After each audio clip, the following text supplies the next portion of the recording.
خلاف جو اقدام کیا گیا ہے اس کو جس پہلو سے بھی دیکھیے، وہ اسرائیل نے کیا یا وہ امریکہ نے کیا ہے، بالکل بلا جواز ہے۔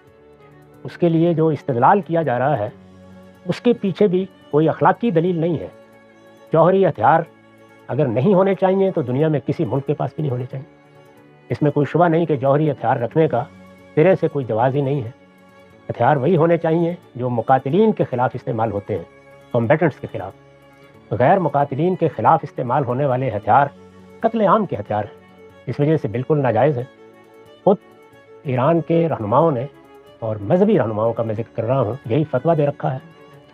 چنانچہ اس طرح کے ہتھیار اگر نہیں ہونے چاہیے تو میں نے عرض کیا کہ پوری دنیا میں نہیں ہونے چاہیے، نہ امریکہ کے پاس ہونے چاہیے، نہ روس کے پاس ہونے چاہیے، نہ برطانیہ کے پاس ہونے چاہیے۔ اور اگر یہ زید بکر کے پاس ہیں تو پھر دنیا میں کسی دوسرے کو اس سے روکنے کے لیے کیا جواز ہوگا؟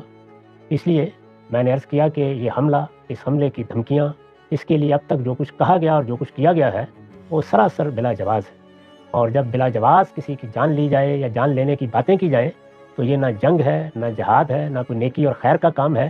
یہ در حقیقت ایک مجرمانہ فعل ہے جو ہمیشہ تاریخ میں بھی مذموم رہے گا، اور اس طرح کے افعال کا ارتکاب کرنے والوں کو قیامت میں پروردگار کے سامنے بھی جواب دہ ہونا پڑے گا۔ اگر ہم سب